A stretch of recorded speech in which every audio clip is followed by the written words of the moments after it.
Good evening student. Last lecture में हमने क्या देखा था? Triangle law of vector addition. Okay, तो मैंने कहा था कि vector can be added according to the three law of vector addition. First is triangle law of vector addition, second is parallelogram law of vector addition, third is polygon law of vector addition. तो now we are going to study parallelogram law of vector addition.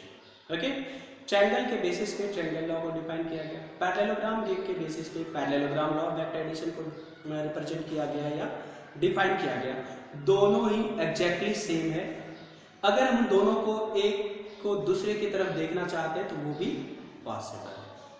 थोड़ा बहुत idea दोनों में अलग अलग आते हैं, जिससे हमें न्यूमेरिकल अटेम्प्ट करने की कैपेसिटी ज़्यादा बढ़ता है।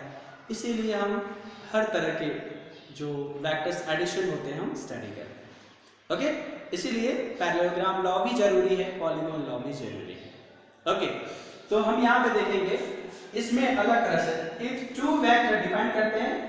Parallelogram law of vector addition states that if two vector a and b, two vector a and b will represent two adjacent side of the parallelogram, then their resultant will be represented by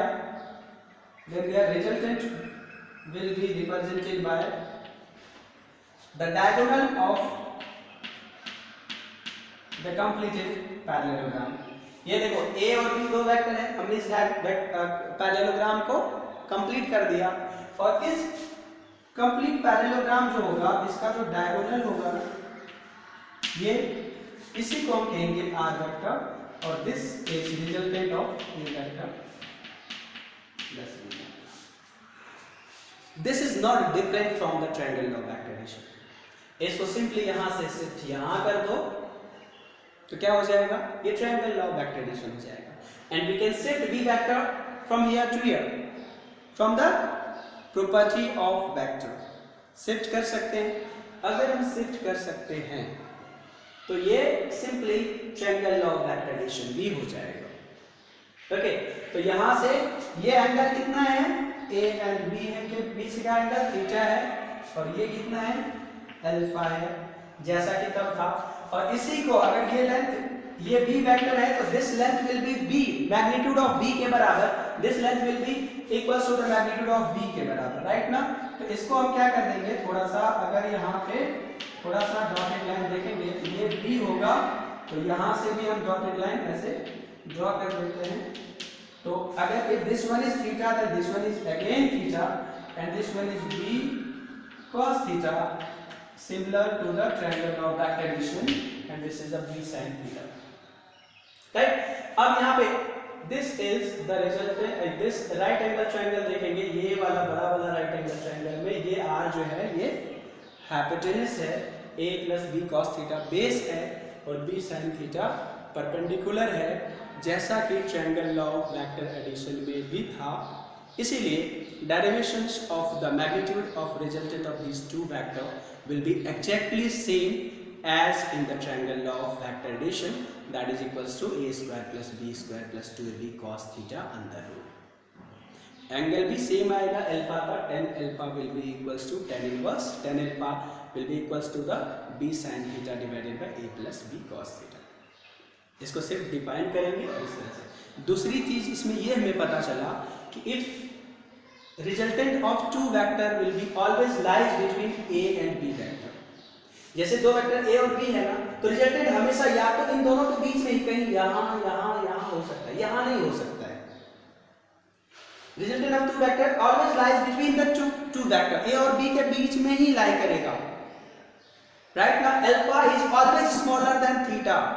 Theta is the angle between the two vectors which need to added, but alpha is the angle between the resultant vector with the a vector, right? Now this is the theta minus alpha, that is also less than theta ना, तो a और b के बीच में हमेशा resultant आएगा। Okay, तो हम लिखेंगे it states that parallelogram of vector addition, it states that if two vector two vector A and B will represent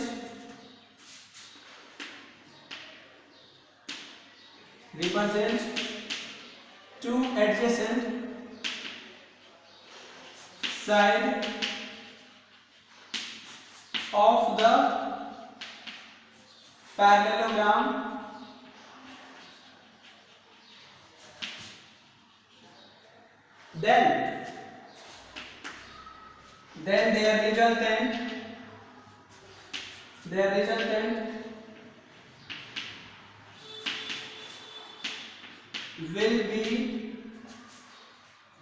then their resultant will be represented by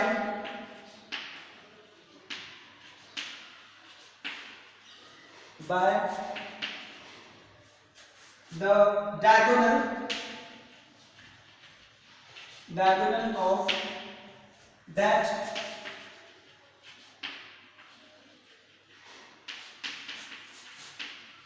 completed parallelogram as shown in figure.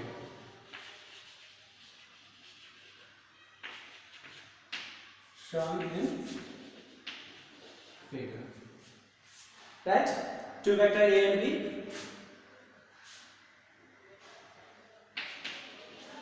Two vector, या फिर यहां से हम इसको cut करते हैं, completed parallelogram के diagonal के द्वारा रिप्रेजेंट किया जाता है. That's it. डिफाइन करेंगे क्या? If two vectors A and B represent two adjacent side of the parallelogram, then the resultant will be represented by the diagonal of the completed parallelogram. Okay? तो ये completed parallelogram है, तो magnitude कैसे, मतलब magnitude मतलब ये length चाहिए हमें, डायरेक्शन मतलब tan अल्फा चाहिए, फाइंड कर सकते हैं. ठीक है, तो लिखेंगे यहाँ पे फ्रॉम डायग्राम, इसको दिस इज कंप्लीटेड. ध्यान दो सभी, डेफिनेशन को ध्यान दो, डेफिनेशन को भी ध्यान देना है, और इससे क्या फायदा है, क्यों हम पढ़ रहे हैं, इन चीजों को भी ध्यान देना है. How it is different from the triangle law of vector addition and how it is helpful then that of with respect to the triangle law of vector addition. वो भी जरूरी है, ये भी जरूरी है. ओके, तो यहां से हम देखेंगे मैग्नीट्यूड फ्रॉम डायग्राम.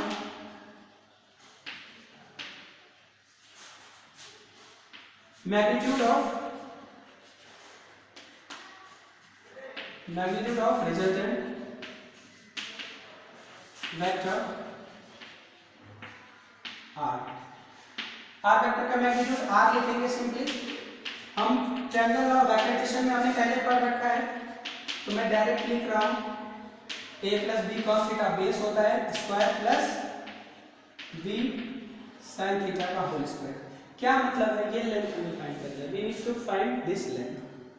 ये जो है, ये लेंथ जो है r, यहां से यहां तक, ये क्या है, डायगोनल है. किसका? ये वेक्टर यहां से, ये बड़े वाले राइट एंगल ट्रायंगल का डायगोनल है, सॉरी डायगोनली हाइपोटेन्यूज. तो यहां से यहां तक ये क्या हो जाएगा, बेस, और ये क्या हो जाएगा, परपेंडिकुलर.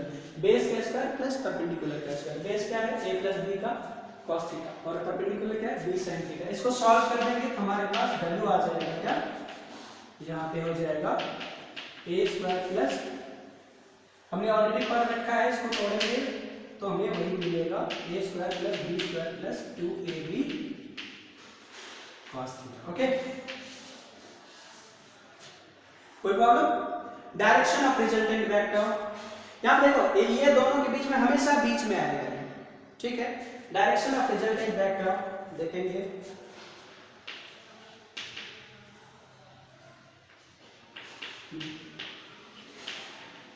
डायरेक्शन ऑफ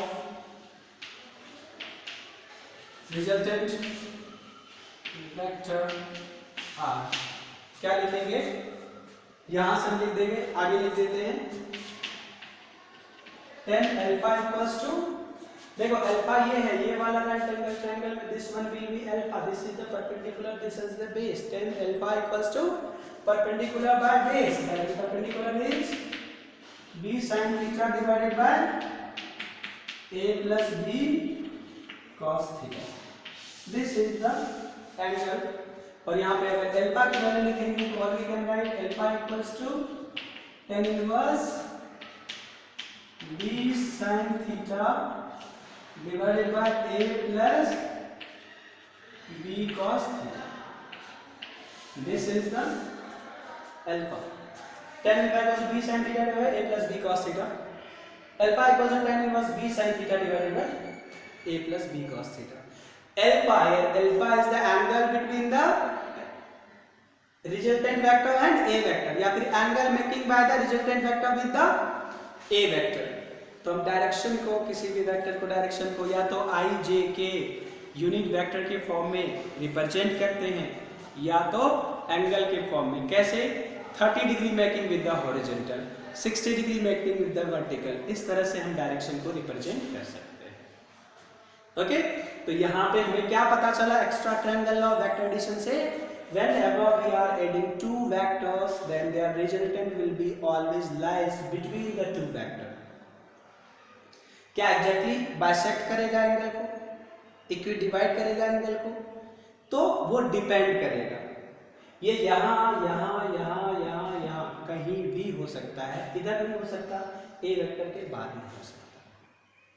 फिर भी यहाँ एक और चीज ध्यान रखना है, resultant will be shifted towards the heavier vector. अगर ये ज्यादा b का मैग्नीट्यूड ज्यादा है ना तो ये b के तरफ शिफ्ट करेगा, मतलब b के साथ कम एंगल बनाएगा, a के साथ ज्यादा एंगल बनाएगा। एंड अगर ये वेक्टर ज्यादा है इसकी तरफ शिफ्ट करेगा।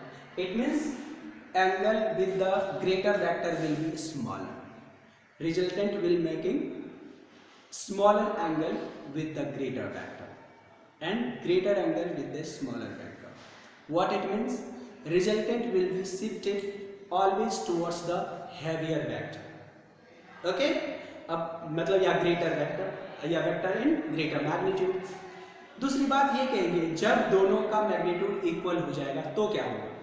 जब a वेक्टर का भी मैग्नीट्यूड और b वेक्टर का भी मैग्नीट्यूड इक्वल होगा तो क्या हो जाएगा?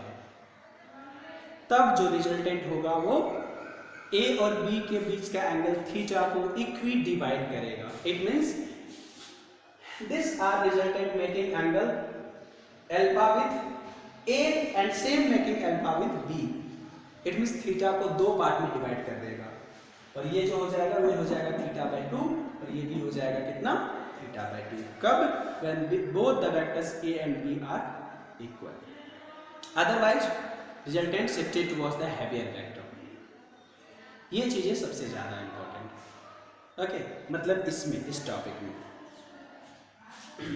देखिए एक बार ध्यान दीजिए, कोई प्रॉब्लम है किसी को? प्रॉब्लम है तो भी अभी कुछ नहीं कर सकते, आपको खुद रेक्टिफाई करना है और कमेंट में लिखना है या फिर जिसके पास कांटेक्ट है वो कांटेक्ट कर सकता है। ओके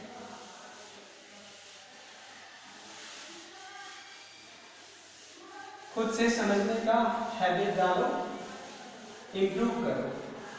ये चीजें कंप्लीट हो गया, इसकी जरूरत नहीं है, थोड़ा सा हम और इसको डिस्कस करेंगे। जैसे देखेंगे ए वेक्टर ये है, ठीक है, और बी वेक्टर ये है। अगर बी वेक्टर 20 है और ए वेक्टर 10 है तो 20 क्या यूनिट और 10 क्या यूनिट, दो वेक्टर है।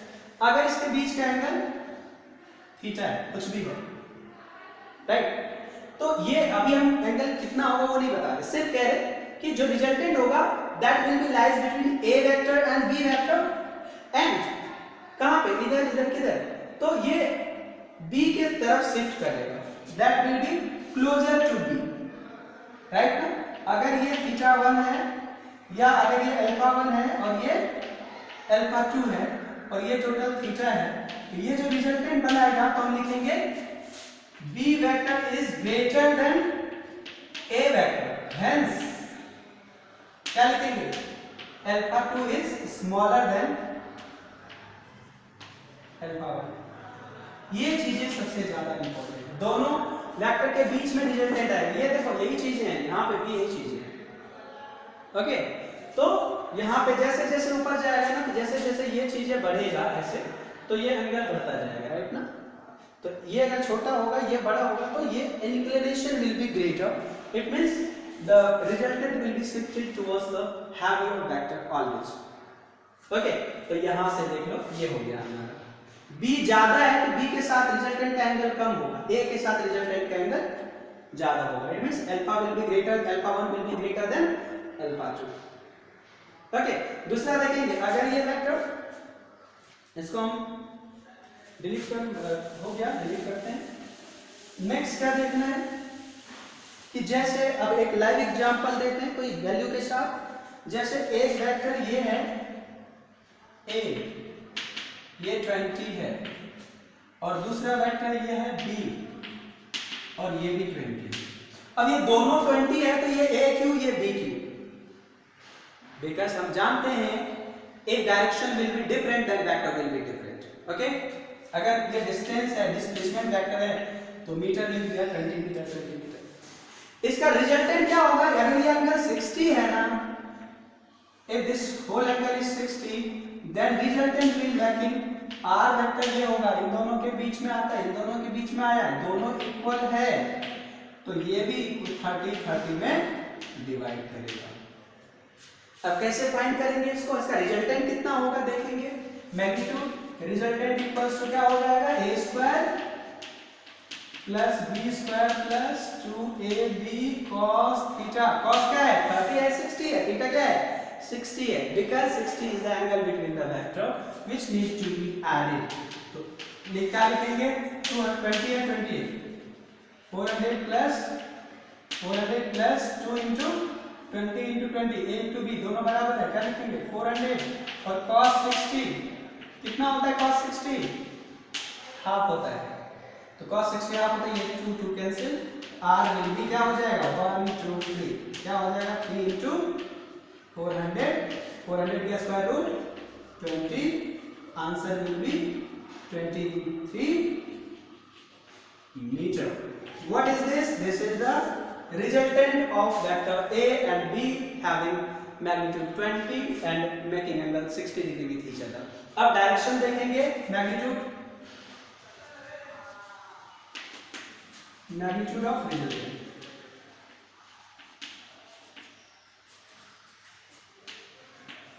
ठीक है। अब डायरेक्शन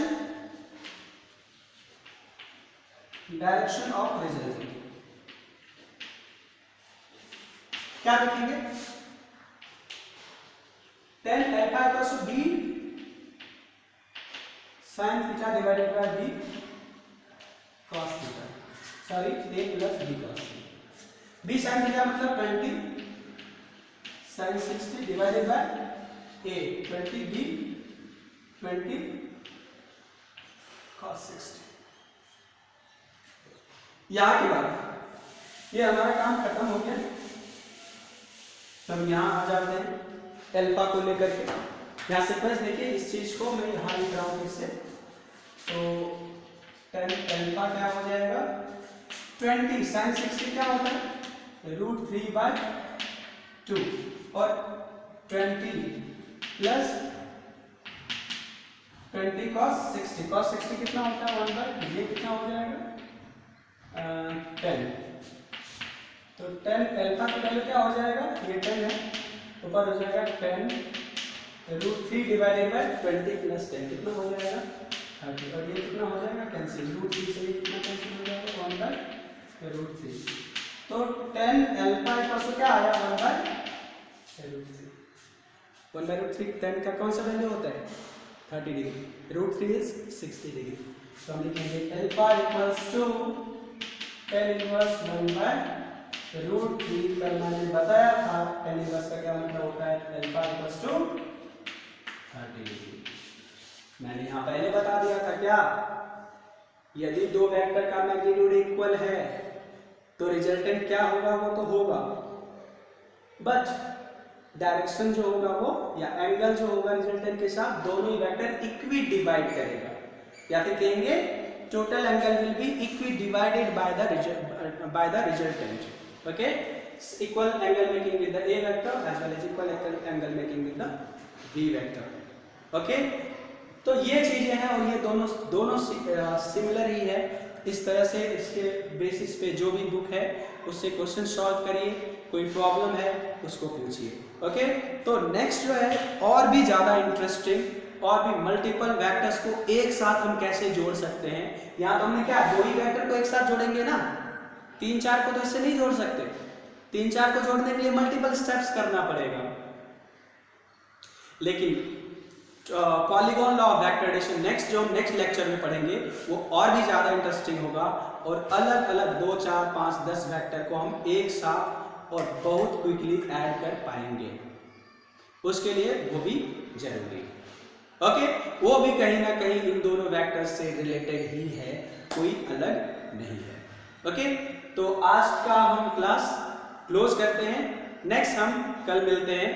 लेक्चर को सीक्वेंस में देखिए, हर लेक्चर को सीक्वेंस में देखने के बाद उसको एक बार नोट्स करिए।